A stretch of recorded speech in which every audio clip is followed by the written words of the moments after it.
Why has he not allowed councils to retain safer speed limits that have been accepted by their communities, such as in New Plymouth, where Councillor Amanda Clinton-God said, quote, "My stomach turns at the thought of having to roll back the changes we made with 89% community support. I resent that a government which campaigned on localism is making us go against the wishes of the vast majority of our community." Madam Speaker, as I said in response to the second part of the member's primary question, there is the ability for road controlling authorities after the 1st of July to set speed limits in accordance with the new rule, which requires them to consider the estimated safety impacts, and in fact some councils are doing that right now.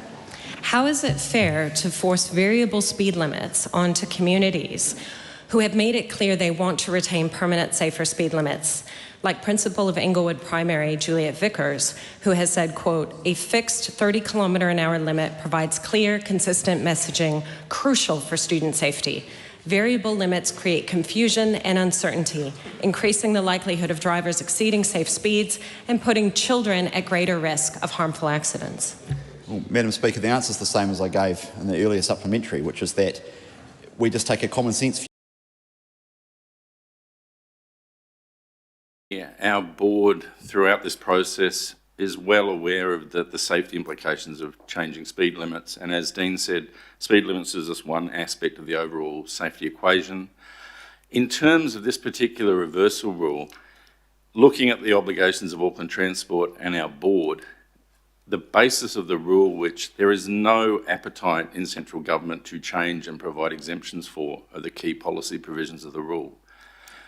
Our obligation, and what we're already looking at, is we've got monitors on some of these roads that are going to go up already, and Teresa can talk about that. But in terms of the engineering solutions, which you all understand are a really key part of safety, we are not in a position where we can implement them at the same time as the speed rule change. We don't have the time, the project, we've got 1,400 roads to change.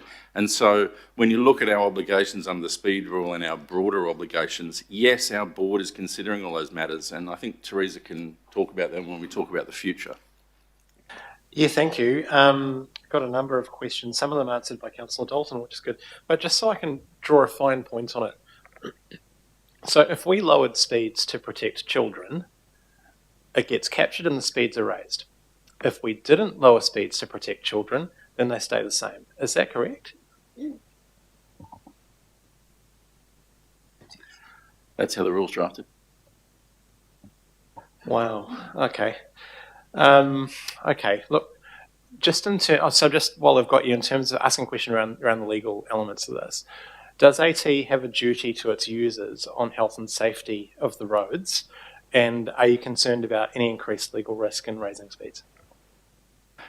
We've looked into the application of the Health and Safety and Work Act to our activities, and for an agency like us with such broad involvement in the transport network, the view is that the Health and Safety and Work Act does not apply to our broad activities as sort of road controlling authority.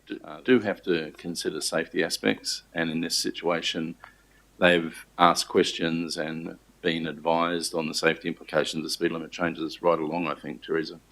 So pretty comfortable that they've fulfilled their duties. Look, the only other thing I'd like to add to that, sorry, Councillor Henderson, is that the government has an obligation when it chooses to change a rule or change a law to consider the effect of that. And so we are, I think that's also a question usefully put to the government of the day when they change the law. Indeed. Yeah, as I said, I'm still catching up with a lot of the content of this letter myself, but there was one thing that stuck out to me. So just in terms of signage rollout, firstly, can I just ask, is AT happy with the signage rollout out around schools and the performance there? Not perfect, absolutely admit that. It was, as I said before, we had a very, very tight deadline to get a lot of work done. So we see that some of the signs aren't optimal. We're going back, we're having a look, seeing if we can standardise. The issue we had is we were given we contacted all the schools about their bell times, and we came back with 10 different answers about when the bells change in the mornings. So there was a lot of information and a lot of nuance in it.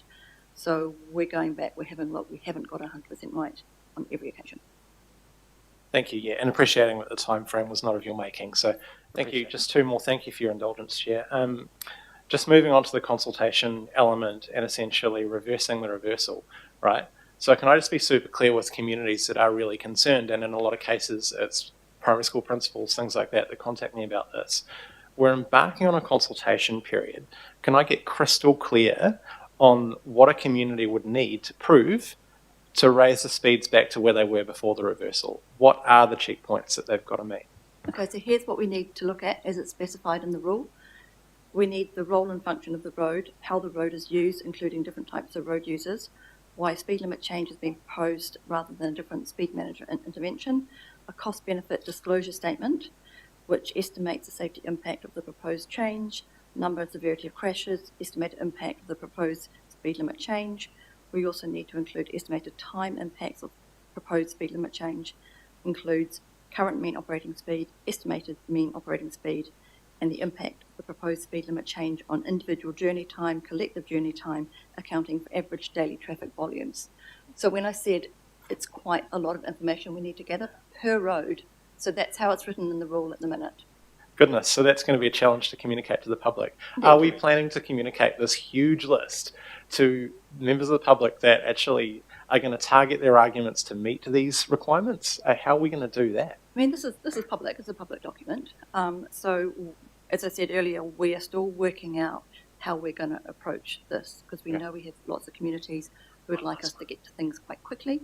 We also know that we've got to balance this quite difficult thing. The other issue we've got is we don't want to end up with a network that's all patchy with different speed limits, and it's very confusing for drivers. Yeah. So that's another thing we need to factor in. So we're still working through the details. I really appreciate that. I've got one last one. Thank you, Chair. Can you use previous consultation as evidence? I don't believe we can. No, I'm getting a no from the legal guy. Is that right? Is that specifically excluded, or is that a policy decision that's been made? Oh, it's not a... Yeah, we can clarify and come back. Yeah, they've put in a whole new regime for consultation, and that's what Teresa was talking about, that applies from now, basically, if we want to change any speed limits. So we have to go through that process.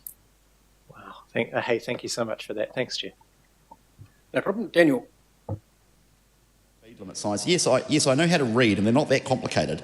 It means that when you drive past a school, there'll be a sign that says in a particular time zone for that particular school, the speed limit is 30. It's not that complicated, and it means that when you drive past at 4 a.m. or 6 a.m. or whenever, when it is safe to do so because there's no one on the streets, you shouldn't have to artificially lower down your speed limit when it is perfectly safe to drive at 50. So that's our view. Can the Minister tell me, at 3 p.m. on a Wednesday...